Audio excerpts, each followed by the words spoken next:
Hi everyone. So we all know that Chris Watts had pled guilty to murdering his wife and two daughters. We also know that he did not want to plead guilty to murdering his wife and two daughters. In fact, we were told that there was a lot of crying and screaming going on. But his public defenders convinced him that if he didn't, a death sentence was a very real possibility. In his first confession, Chris talked about becoming so enraged with Shanann that he killed her because, according to him, she had killed their children. So he did some research and wanted to see what kind of pleas that were available to Chris. Now, first-degree murder requires that a defendant plan and intentionally carry out the killing. In other words, the murder had to be premeditated. Now, I for one don't see one shred of evidence that Chris had planned and plotted to kill Shanann and their children. I saw that he had a mistress, but as I have said before, just because he was an adulterer does not automatically make him a murderer. I don't condone adultery. But stop and think about all the men and women that commit adultery in the world, and then stop and think about the fact that very few end up killing their spouses or significant others. We know that Chris had told Shanann that he wanted a divorce or separation. Oh, sure, he acted distant when they were in North Carolina, but isn't that normal behavior for someone that is done with a relationship? And let's not forget, there was no history of abuse of either Shanann or the children. Now, in second-degree murder, and second-degree murder is kind of the middle ground between first-degree murder and voluntary manslaughter. The exact definition of second-degree murder varies by jurisdiction. The crime generally covers killings that are intentional but lack premeditation. These sorts of killings do not involve any planning on the part of the killer. At the moment the murder occurs, the killer definitely intends to kill the victim, but up until that moment, the killer had no plan to commit murder. Now, to me, and I'm not an attorney, and I don't pretend to be one, but I would think that this might have been a better plea for Chris. Because going back, I don't see that he ever intended on killing Shanann. I don't think he thought months and months upon it, or days or weeks, or anything like that, or hours.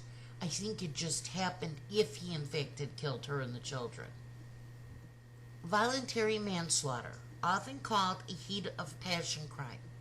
This occurs when a person is strongly provoked under circumstances that could provoke a reasonable person. For the heat of passion to exist, the person must not have had a sufficient time to cool off from the provocation. The killing is not considered first or second degree murder, but instead it is a concession to human weakness. So the killers who act in the heat of passion may kill intentionally, but the emotional context is a mitigating factor that reduces their moral blameworthiness. The next one is not guilty by reason of insanity. When a defendant pleads not guilty by reason of insanity, they claim that they were so mentally disturbed or incapacitated at the time of the offense that they could not have intended to commit the crime. Now, if this plea is successful, the defendant may be committed to a psychiatric facility for an undetermined amount of time.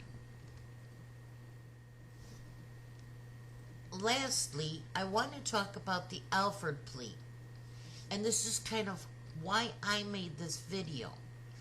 I don't know if you're aware of the Alford plea.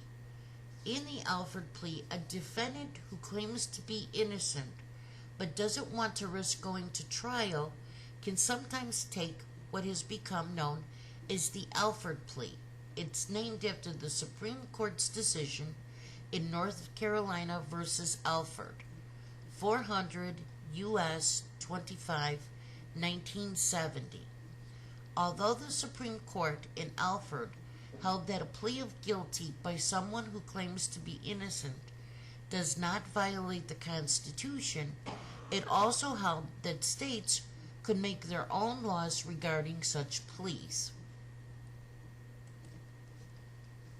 In North Carolina versus Alford, Henry Alford was a North Carolina man accused of murder. He insisted that he was innocent of the charges, but decided to take a plea to second-degree murder rather than face the chance of being convicted at trial and receiving the death penalty. At the hearing where he pled guilty, several witnesses testified that he had left his house with a gun, saying he was going to go kill the victim. Then he returned stating that he had done so. On appeal, one of the appellate courts held that his plea was involuntary because it was coerced by threat of the death penalty. That's important, keep that in mind. But the Supreme Court stepped in, finding not only that the threat of the death penalty didn't make the plea involuntary, but also that a defendant who claims to be innocent can plead guilty under appropriate circumstances. The plea is valid as long as there is a factual basis for it. Now, when they were talking about Alford, they were saying the testimony of the witnesses at Alford's plea hearing, and it is knowing, voluntary, and intelligent, essentially meaning that the defendant made a rational decision to plead guilty. It's important to keep in mind that the Supreme Court held that pleas like the one in Alford are allowed under the Constitution. It didn't hold that states are required to accept such pleas. Colorado does allow the Alford plea. I looked that up. The difference between Chris Watts and Henry Alford is that while both of them were coerced into pleading guilty because of the death sentence, Alford admitted to people that he had committed the crime. I don't recall that Chris had until he was, in the police station and, being interrogated. So my question then is, why was he not afforded the ability to use this plea or the others above that I had reviewed? Let me know what you think below.